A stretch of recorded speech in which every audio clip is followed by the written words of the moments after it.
गोस्वामी जी की जो चौपाई है, नोई निवृत्ति पात्र विश्वासा निर्मल मन अहिर निज दासा। सात्विक श्रद्धा रूपी गाय आ गई, सदाचरण सत्कर्म शुभ कर्म जप तप व्रत नियम नामक हरी घास भी आ गई।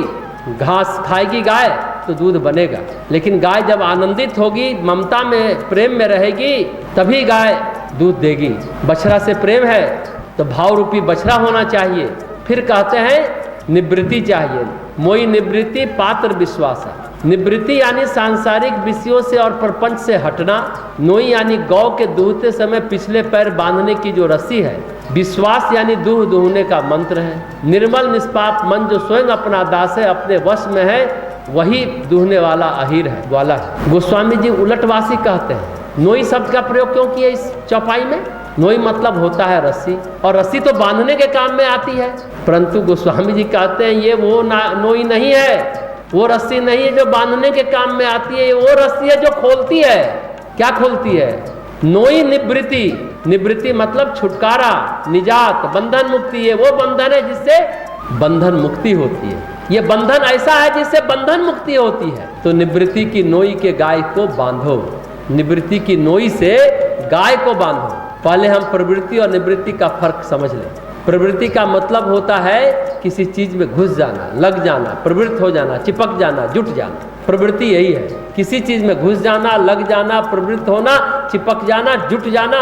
प्रवृत्ति वाले जो व्यक्ति हैं, उनके जीवन में जो चीजें हैं, जो रिश्ते हैं, जो नाते हैं, जो आशा है, जो अपेक्षाएं हैं, उनको ऐसा लगता है वह शरीर के रोए हैं, एक एक रोआ टूटेगा तो बहुत दर्द होता है, बहुत चिल्लाहट होती है। कोई परिजन, कोई प्रियजन उसका दिया तो ऐसा लगता है, अगर वो किसी कारणवश दूर हो गया तो लगता है शरीर का एक अंग कट के गिर गया, थोड़ा दर्द होता है। हमने पहले भी एक बात कही थी कि बुद्ध पुरुषों का दर्द होता है पर दुख नहीं होता, वे मानसिक रूप से प्रताड़ित नहीं होते।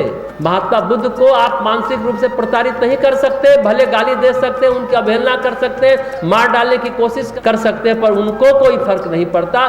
दिमागी तौर पर वह पूरी तरह शांत, संतुलित, स्थिर रहते हैं। इसको कहते हैं निवृत्ति।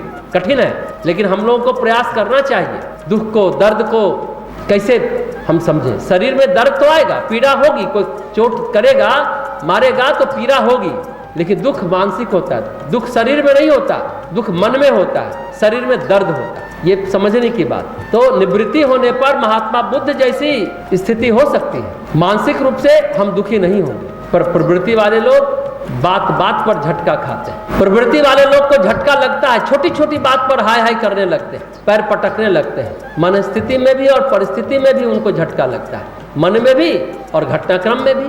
प्रवृत्ति आपको खींचेगी, प्रवृत्ति वाले लोग हैं, आपको डिस्टर्ब करेगी, आपको परेशान करेगी, आपके मन में विक्षोभ पैदा करेगी, आपकी परिस्थितियों में हलचल पैदा करेगी। कभी प्रशंसा, कभी निंदा, कभी मान, कभी अपमान, कभी अपमान तो कभी सम्मान, कभी तिरस्कार, कभी पुरस्कार। ये प्रवृत्ति के गुण और दोष दोनों हैं। प्रवृत्ति वाले लोगों का गुण और दोष दोनों है।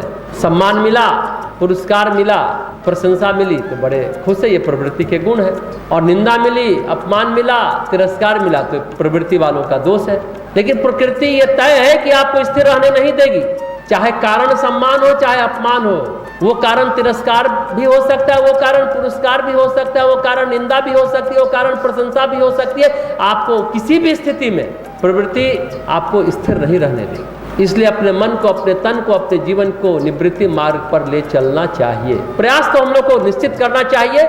गोस्वामी तुलसीदास जी जो बातें कह रहे हैं उसको सोचना चाहिए, उस पर विचारना चाहिए और धीरे धीरे एक एक कदम बढ़ाते हुए उसे आत्मसात करें, अपने व्यवहार में उतारने की कोशिश करें।